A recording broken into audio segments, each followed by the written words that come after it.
G'day, Blair How you going, mate? My name is Chevy. I just wanted to have a chat to you about some of the theories that you mentioned on your videos. I spent about 5 to 10 minutes yesterday going through your videos after seeing you in the news, and I was pretty impressed with your communication skills. And you did seem like you've researched a topic a lot, and obviously you're very passionate about it, and you've made quite an impression to a lot of followers. And so obviously you have some charismatic attributes about you. However, I think that you, like everyone else has some flaws, and just my opinion. And just think that you might need to address it if you want to be a more popular person and get your opinion out there. And actually, when you see both sides to a story, it can help you understand your own position better. And in one of your videos, actually, you mentioned to the crowd through a PA system how you are not a university educated man, and that you're one of the people, and you're somehow saying that the lack of territory training defines like the patriot terms of being an Australian. And I just found that just a little bit condescending to those who have gone through the formal education process, because you can get some benefits out of it. Like, not everyone goes there, ends up closed-minded and gets a crappy office job. Like, some people go there and it's all about meeting the interesting people, and the fact that you have deadlines and you have like these projects you're working on that increase your diversity in your knowledge in so many fields you wouldn't normally study, and that can really help your mindset and help you grow. And when you grow, like you have more to talk about, you seem more trustworthy, and you understand things better. And because if you have only one-dimensional way of looking at things, you're not really understanding it properly. So what they teach you in university, in like an essay, for example, is that you provide both sides of an argument, but somehow portray your argument to seem like the better option. And so, like, one of your claims that you mention is that you believe that Islamic people are of lesser value to the Australian community. And I don't agree with that, because from my personal experience with meeting people from Islamic nations, they are not any different to people from other countries. Like, when you chat to them one-on-one, like their personality is still fun, engaging, like seem well educated, and like there was no like power struggle. Like, to be honest, I have a lot more confrontations than anyone in my whole life was with country Australians, like from small town, who just like don't really like people who think a bit differently to them, because it's confronting, and because when someone thinks differently to you, it may shock your pre-existing values and make you second guess them, and that can be like hard work. Like for me too. Like, imagine if someone told me my whole life that this is not actually white, this is actually blue, and I was like, my whole life's been a lie. But you know what? Something like that may exist, but when you believe something, everyone else seems so foreign. Like, how we look at history now. We look at history like they're all so silly. Like, we think of like Native American Indians and Aboriginal Australians as primitive, because they didn't have like justice system. They didn't have advanced hair wigs, and they weren't drinking out of ceramic cups, and they didn't go to the theatre. But they had their entire community and different way of doing things that were valuable to them, and it was actually like better for the environment, and they kind of seemed happier.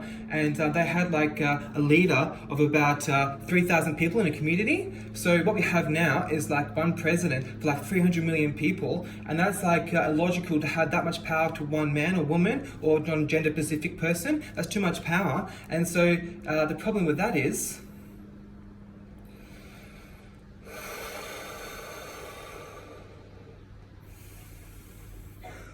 anyone goes corrupt and gets greedy. I would too. I am not perfect. I have my flaws, my sins, dark sides, same as everyone else. I could not be a president of a country of 300 million people or 30 million people in Australia, because there's too much power for one person, and it needs to be equally distributed amongst a variety of experts in the field. So that 20 people, like the world's best astrophysicist, the country's best engineer, the country's best alternative fuels expert, the country's best psychologist, the country's best media expert, because that, people don't realize how much the media influences you. Oh, sorry, mate, I forgot my original intention. Yeah, tomorrow, St Kilda Beach. It's going to be like a protest and stuff. I might come along, and I'd like to have a chat with you, because even though you're quite a large, intimidating man, you've obviously spent a lot of time at the gym, and people maybe afraid to confront you. But even though you're nice, you're well spoken, you're calm, just because you look so fucking jacked, like you look like a scary cunt, like people just like you're gonna fucking punch, man. You're gonna smash my head open. I'm gonna be like permanently disfigured. I'm never gonna have a girl look at me twice again. So I don't want that to happen. But you know what? Actually, I said something about your energy, and I know you're like. I heard it's something about you being like a neo-Nazi, and that's no fly with me, because my girlfriend, she's of Jewish ancestry, and I really respect her family and the way of doing things, because every Jewish person I've met, same as every Hindu person or every Muslim person met, there's good and bad people of every single race and culture. There's no culture better or worse. Everyone has their negative traits and good traits, and I found a lot of positive traits in Jewish people. And so hearing those Nazi claims about you, I couldn't find that much evidence on YouTube that said otherwise, that you are not have Nazi faiths, because I understand there is like discrepancy over Hitler, because I know he was a good painter, and he was a vegetarian, so he had some positive attributes to him. However, obviously he's a terrible man, and he killed so many people, and if I could kill him and he was a baby, I'll slit his throat in like 2 seconds, go up to him and fucking like that, just kill that motherfucker. And he's a little kid. If I had the chance to meet Hitler when he was a baby, because I would save 60 million people, or how many people it was.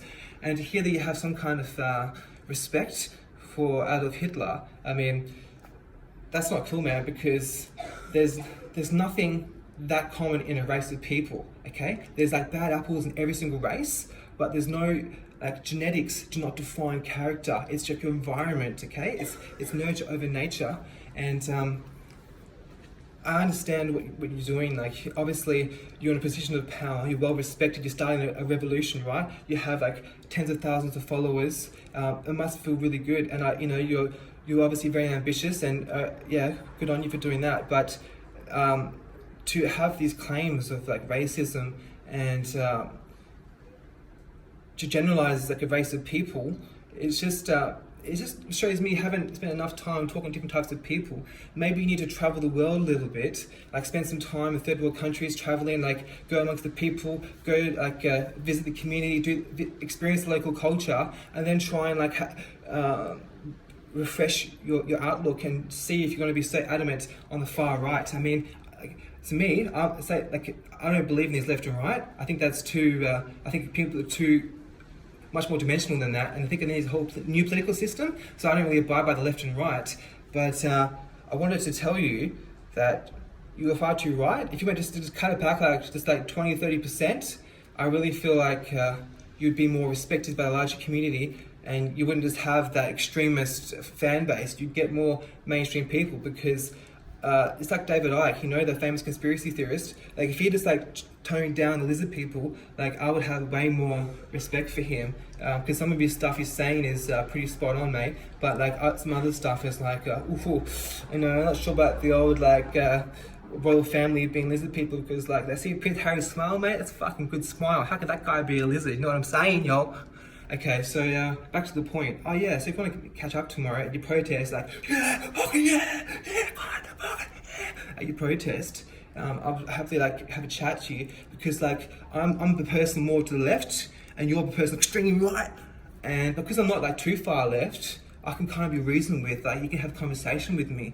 I'm the go-to. I'm not going to yell at Nazi. I'm not going to yell at fascist. I'm just going to say, maybe you have some things that you might need to work on.